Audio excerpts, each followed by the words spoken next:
कैसे हो बच्चों? आज की इस क्लास में आपका फिर से स्वागत है। बच्चों, आज हम लोग बात करेंगे मॉडर्न फिजिक्स के एक इम्पॉर्टेंट एक्सपेरिमेंट और ऑब्जर्वेशन के बारे में, जिसे दुनिया रेडियो एक्टिविटी के नाम से जानती है। आज के इस क्लास में हम सीखेंगे what is radioactivity and how it happens. बच्चों, for the board point of view this chapter is very important. Henri Becquerel ने 1896 में दुनिया को सबसे पहले रेडियो एक्टिविटी के बारे में बताया था। Now come to the point and let's start new topic, radioactivity. आज की इस क्लास में बच्चों हम लोग बात करेंगे रेडियो एक्टिविटी। रेडियो एक्टिविटी है क्या और इस प्रोसेस में कौन कौन से टर्म है जिसको हम यूज करते हैं और इसका हमारे डेली लाइफ में क्या एप्लीकेशन है। रेडियो एक्टिविटी हमारे बोर्ड पॉइंट ऑफ व्यू से भी बहुत इंपॉर्टेंट चैप्टर है। इसके न्यूमेरिकल टफ नहीं होते हैं, बहुत आसानी से बना सकते हैं। बस इसमें आपको कुछ गिवन फैक्ट्स हैं जो कि आपको याद रखना है। हमारे बीच जो हमारा पीरियोडिक टेबल है उसमें हम अपने एलिमेंट्स को दो कैटेगरी में बांट सकते हैं। This is the elements and there are two kinds of elements. First one is stable element and second one is unstable element.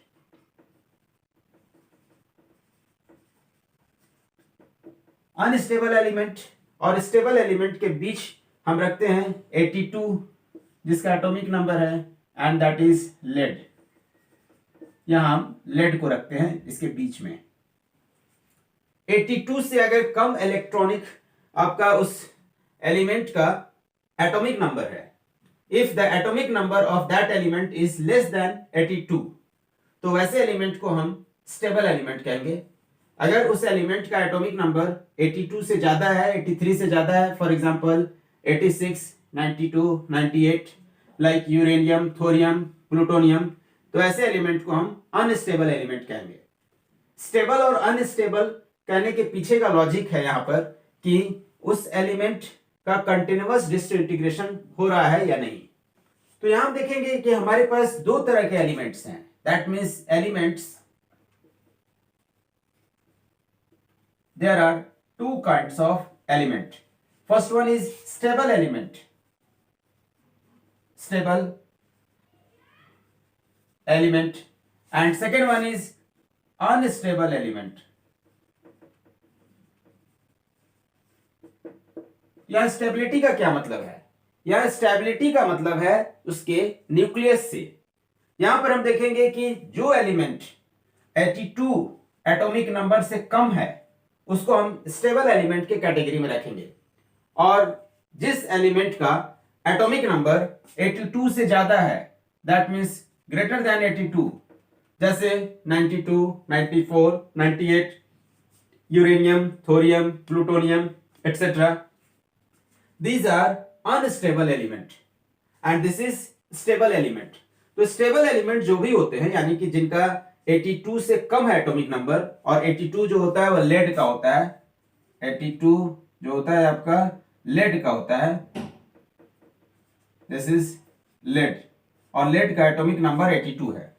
तो हम देख रहे हैं कि जिसका भी एटॉमिक नंबर 82 से कम होगा वो एलिमेंट आपका ज्यादातर केमिकल रिएक्शन शो करेगा, और केमिकल रिएक्शन जो होता है वो इलेक्ट्रॉन इसमें रिस्पॉन्सिबल होता है। वही इलेक्ट्रॉन जो न्यूक्लियस के चारों ओर अपने ऑर्बिट में रिवॉल्व करते रहता है। लेकिन यहां हम देखने जा रहे हैं कि जो एलिमेंट अनस्टेबल होते हैं, जैसे यूरेनियम, थोरियम, प्लूटोनियम, इन सारे में एक आपको फेनोमेनन देखने को मिलेगा, और वो कंटिन्यूअसली डिसइंटीग्रेट होते रहते हैं, और इस डिसइंटीग्रेशन में आपका जो है वो रिस्पॉन्सिबल है न्यूक्लियस। यहां पर रिस्पॉन्सिबल है आपका न्यूक्लियस, जिसके अंदर क्या क्या है, प्रोटॉन एंड न्यूट्रॉन, ये दोनों है। तो यहां हम देख रहे जा रहे हैं कि stable element chemical reaction show करते हैं, इसमें आपका कैटायन और एनायन जैसा टर्म रिस्पॉन्सिबल होगा। बट अनस्टेबल एलिमेंट जो भी होते हैं, जो कि एग्जांपल हमने दिया यूरेनियम, थोरियम, ये सब, तो ये आपका न्यूक्लियर रिएक्शन शो करेगा, और न्यूक्लियर रिएक्शन के ही अंदर आता है आपका रेडियो एक्टिविटी, जो कि एक स्पॉन्टेनियस न्यूक्लियर प्रोसेस है, जिसमें वो एलिमेंट कंटिन्यूअसली डिसइंटीग्रेट होकर वो कुछ रेडिएशन शो करेगा, और after radiation it will convert it into other element. तो हम यहां देख रहे हैं कि 1896 में हेनरी becquerel ने जो रेडियोएक्टिविटी का कंसेप्ट दिया था, जो आपका इसके बारे में उन्होंने पूरे दुनिया को बताया था, वो आज हमारे डे टू डे लाइफ में बहुत यूजफुल है। चाहे वो न्यूक्लियर वेपन बनाना हो या फिर मेडिकल सर्जरी लाइक कैंसर वगैरह का ट्रीटमेंट करते समय हम इस कंसेप्ट को यूज करते हैं। तो हम लोग देखते हैं कि रेडियोएक्टिविटी एक्चुअली है क्या। तो radioactivity is a nuclear phenomenon. This is nuclear phenomenon. ये एक न्यूक्लियर फेनोमेनन है जहां पर unstable, this is unstable nuclei convert हो जाता है स्टेबल न्यूक्लियाई में, स्टेबल न्यूक्लियाई में कन्वर्ट हो जाएगा। लाइक स्टेबल अनस्टेबल न्यूक्लियाई हो गया यूरेनियम, और ये अल्टीमेटली कन्वर्ट होते होते होते होते अल्टीमेटली ये कन्वर्ट हो जाएगा आपका लेड में। जब ये प्रोसेस होता है तो ये प्रोसेस जो है वो स्पॉन्टेनियस है। This process is spontaneous process, this is spontaneous process and this process is called disintegration. So you can say this is spontaneous disintegration. This is disintegration. Disintegration का मतलब होता है टूट जाना। इसमें अनस्टेबल न्यूक्लियाई लाइक यूरेनियम ये आपका break होते जाएगा, और इस डिसइंटीग्रेशन में आपका कुछ रेडिएशन होता है। उस रेडिएशन को हम 3 कैटेगरी में डिवाइड कर सकते हैं, that is alpha, beta and gamma radiation. ये 3 तरह का रेडिएशन उसमें इन्वॉल्व है। तो आप क्या बोल सकते हैं? Radioactivity is a nuclear phenomenon in which unstable nuclei spontaneously disintegrate to form to gain stable nuclei, like uranium ultimately converts into lead। और यहां पर इस प्रोसेस में हम देखेंगे कि कई तरह के रेडिएशन इन्वॉल्व हैं, like alpha, beta, gamma radiation. इन सब पे हम पॉइंट वाइज बात करेंगे और देखेंगे कि क्या डिफरेंस है alpha rays, beta rays, gamma radiation में, इनमें क्या आपका डिफरेंस और सिमिलरिटी है। तो चलिए स्टार्ट करते हैं आज के इस चैप्टर को। हम लोग रेडियोएक्टिविटी, जो कि हेनरी becquerel का 1896 में दिया गया एक इंपॉर्टेंट ऑब्जर्वेशन था, जो कि अनस्टेबल न्यूक्लियाई में देखने को मिलता है। Here there are certain conditions and features of this type of nuclear reaction। ये न्यूक्लियर रिएक्शन होने के लिए क्या कंडीशन है? Condition number 1, the number of neutron divided by proton, this ratio should be greater than 1.5। That means किसी भी element को हम ले लें जिसका एटॉमिक नंबर 82 से ज्यादा है, लाइक यूरेनियम, थोरियम। अब हम इस एटम को हम ले लेते हैं यहां पर, and electron is moving in outermost orbit. Electron अपने पाथ पर आउटरमोस्ट पेरिफेरी में ये रिवॉल्व करते रहेगा, एंड दिस इज न्यूक्लियस। और यहां पर प्रोटॉन और आपका क्या है? न्यूट्रॉन है। तो यहां देख रहे हैं कि अगर number of proton is greater than number of neutron is greater than number of proton, and that ratio is greater than 1.5, then this nuclei is unstable and it will show nuclear reaction, and that is spontaneous, that is disintegration, and it will radiate the some radiation like alpha, beta, gamma radiation। Second condition, in nuclear reaction, every nuclear reaction is independent of temperature, pressure, magnetic field, electric field। It is independent of temperature, pressure, electric field, magnetic field, etc। ये nuclear reaction को आपका होने के लिए इसका कोई role नहीं है, जो एक्सटर्नल आपको केमिकल रिएक्शन में जनरली देखने को मिलता है। ये कैटलिस्ट की तरह काम करता है, pressure, temperature, electric field, magnetic field, इन सब के कारण। And here next important thing is nuclear reaction is always spontaneous reaction, और अभी भी कहीं भी आप रख दीजिए यूरेनियम को तो वो कंटिन्यूअसली क्या हो रहा है, डिसइंटीग्रेट हो रहा है, और ये कन्वर्ट हो रहा है स्टेबिलिटी की ओर। जैसा कि हम नेचर में देखते हैं कि हर सब्सटेंस, हर ऑब्जेक्ट जो अनस्टेबल है वो स्टेबिलिटी की ओर क्या होता है, कंटिन्यूअसली मूव करते रहता है, और स्टेबिलिटी पाना एक नेचुरल फेनोमेना है। अल्फा, बीटा और गामा रेडिएशन में कई तरह के डिफरेंसेस है जिनको हम लोग देखेंगे, लेकिन एक इंपॉर्टेंट रिलेशन जिसको आप आसानी से याद कर सकते हैं वो कुछ इस तरह से है। जब भी किसी रेडियोएक्टिव एलिमेंट को हम रखते हैं तो उसको हम एक लेड चैम्बर में रखते हैं। Lead, this is lead chamber. Lead use करने के पीछे रीजन है कि लेड स्टेबल न्यूक्लियाई है, और स्टेबल न्यूक्लियाई होने के कारण कोई भी न्यूक्लियर सब्सटेंस या फिर रेडियोएक्टिव जो सब्सटेंस है उसका रेडिएशन इसको पेनिट्रेट करके बाहर नहीं निकल सकता है। तो let this is a lead chamber. मान लिया किसी लेड चैम्बर में किसी भी रेडियोएक्टिव सब्सटेंस को हम यहाँ रख देते हैं लाइक यूरेनियम, और एक थोड़ा सा छोटा होल कर देते हैं यहाँ पर ताकि इसके रेडिएशन को हम बाहर निकलने दें, और मान लिया ये रेडिएशन आपका इस होल के थ्रू बाहर निकल रहा है। तो यहाँ तीन तरह का रेडिएशन आपको देखने को मिलेगा, और इन तीनों में कुछ आपको डिफरेंस देखने को मिलेगा जिसको आप आसानी से याद कर सकते हैं। हियर अनदर लेड चैम्बर, ये एक दूसरे तरह का लेड चैम्बर हो गया, और इसमें भी हम किसी रेडियोएक्टिव सब्सटेंस को ऐसे रख देते हैं लाइक यूरेनियम, प्लूटोनियम एटसेट्रा, और ये आपका लेड चैम्बर है। इसको प्रोटेक्शन के लिए यूज करते हैं क्योंकि इसका रेडिएशन जो है काफी हार्मफुल होता है। इसमें जो रेडिएशन निकल रहा है वो आपका कई तरह का डिजीज और हेल्थ हैजर्ड को क्रिएट कर सकता है। तो इससे बचने के लिए हम लोग इसको लेड चैम्बर से इसको इस तरह से घेर देते हैं ताकि हर तरफ नहीं निकले, एक पर्टिकुलर डायरेक्शन में ही इसका रेडिएशन बाहर निकले। मान लिया ये आपका अल्फा रेडिएशन है, this is gamma and this is beta, gamma and this is beta, again this is alpha, this is gamma and this is beta.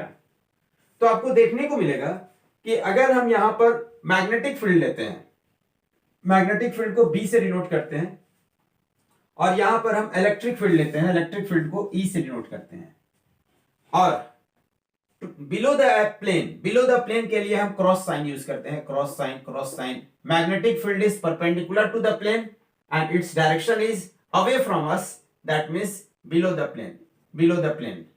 इस बिलो द प्लेन के लिए हम क्रॉस साइन से रिप्रेजेंट कर रहे हैं, और एबव द प्लेन अगर शो करना हो तो हम कुछ इस तरह से रिप्रेजेंट करते हैं, this means above the plane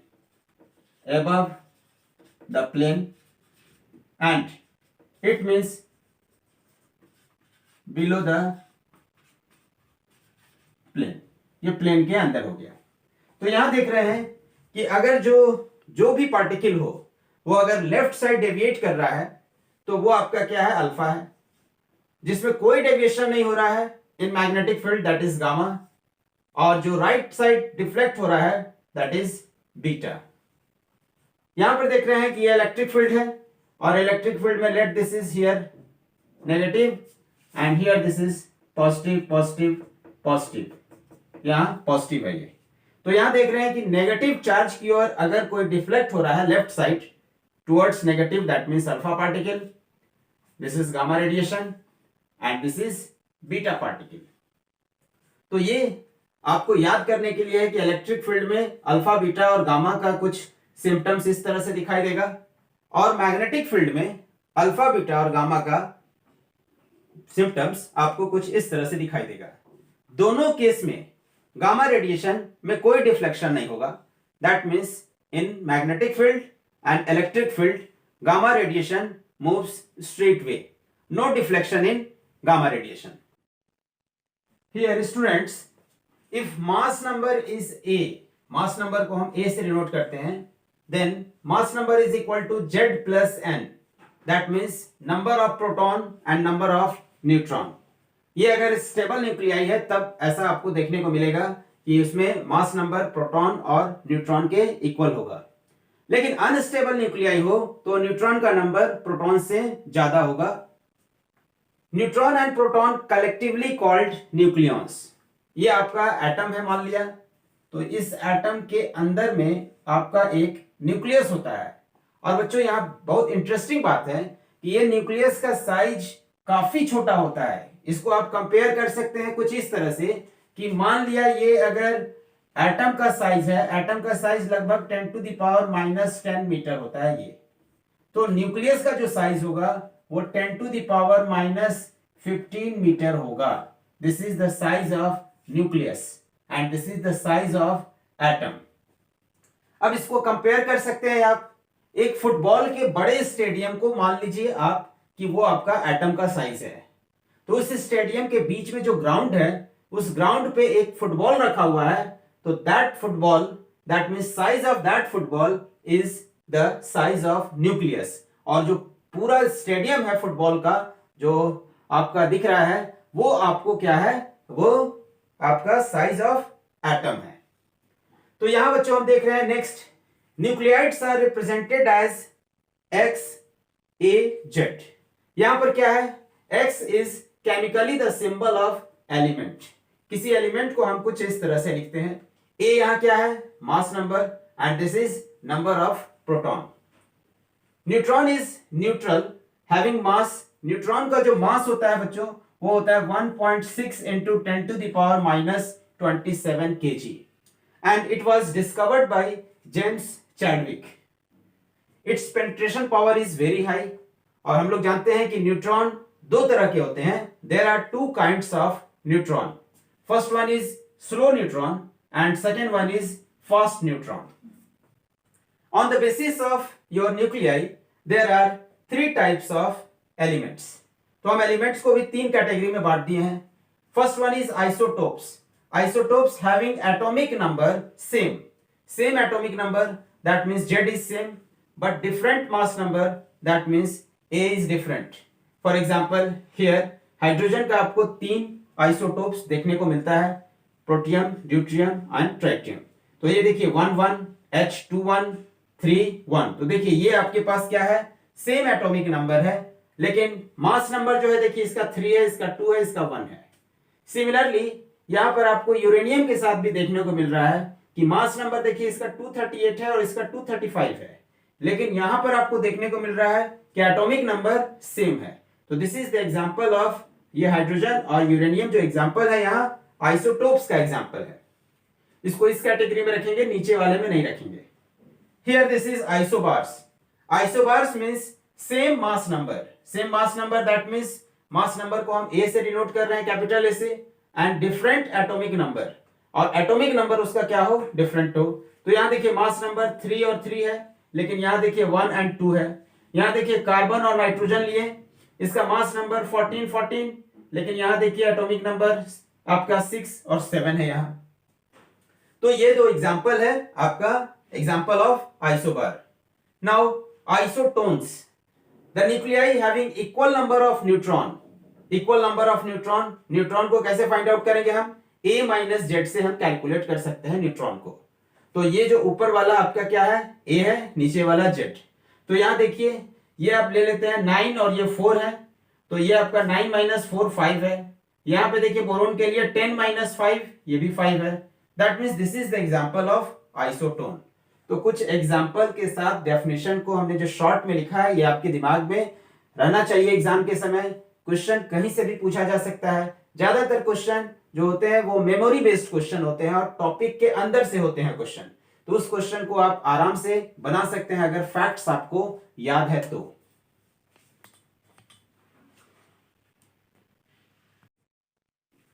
तो यहां हम देखते हैं बच्चों की अल्फा डीके, बीटा डीके और गामा डीके में क्या डिफरेंस है और इसमें आपका न्यूक्लियाई में क्या चेंजेस होता है after this type of radiation. तो यहां देख रहे हैं कि अल्फा डीके जब भी होगा तो किसी एलिमेंट को हम रिप्रेजेंट कर रहे हैं एक्स से, ये उसका मास नंबर हो गया और ये उसका एटॉमिक नंबर हो गया।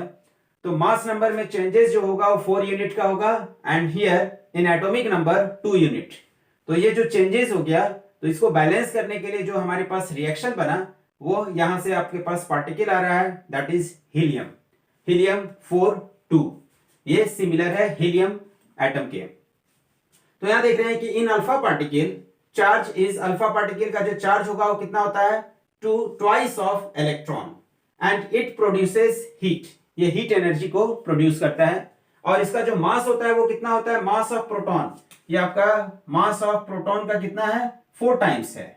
And speed of alpha particle is approx 10 to the power 7 metre per second, जहां लाइट का स्पीड 10 to the power 10 होता है, उससे ये 10 टाइम्स कम है आपका। तो यहां पर हम देख रहे हैं कि symbol of your alpha particle is 4He2, and here beta particle और बीटा डीके। तो बीटा डीके में क्या होगा, आपका मास नंबर में जो चेंजेस होगा वो कोई भी नहीं चेंजेस है, और जो एटॉमिक नंबर है वो इंक्रीज कर जाएगा 1 unit. That means this is the symbol of your what, beta particle. Beta particle का जो चार्ज होता है वो -e होता है, एक इलेक्ट्रॉन पे जो चार्ज होता है वो है -1.6 × 10 to the power -19 कूलम। और ये भी आपको हीटिंग इफेक्ट देता है। इसका मास जो है वो मास ऑफ इलेक्ट्रॉन के इक्वल है, और इसका स्पीड वैरी करता है, and speed varies from 1% to 99% of the speed of light. और सिंबल क्या है बीटा पार्टिकल का, this is 0 -1, and this is your lighter particle. And here this is gamma rays. तो गामा रेज में देख रहे हैं कि there is no any change in atomic number and atomic मास। और गामा पार्टिकल जो है वो आपके पास दिख रहा है कि वो क्या है, गामा रेज बोलते हैं इसको। गामा रेज जो है उसका चार्ज जो है that is 0, and it produces photoelectric effect, Compton effect etcetera. Here mass of gamma rays is your 0, and this rays has speed equivalent to your light, exactly equal to the speed of light, and symbol is photon, और electromagnetic waves जो है वो आपके पास gamma radiation का example है। तो ये हमारे पास कुछ डिफरेंसेस हैं, इसको आप एग्जाम पॉइंट ऑफ व्यू से याद कर लेंगे, क्योंकि इससे रिलेटेड आपको क्वेश्चन आते हैं। कई बार क्वेश्चन आपको दिया रहेगा कि अल्फा डीके एलिमेंट यहाँ दिया हुआ है, अल्फा डीके के बाद प्रोडक्ट जो बनेगा वो क्या है। तो आपको इक्वेशन को बैलेंस करके आप बता सकते हैं कि वो जो प्रोडक्ट बनेगा वो क्या है।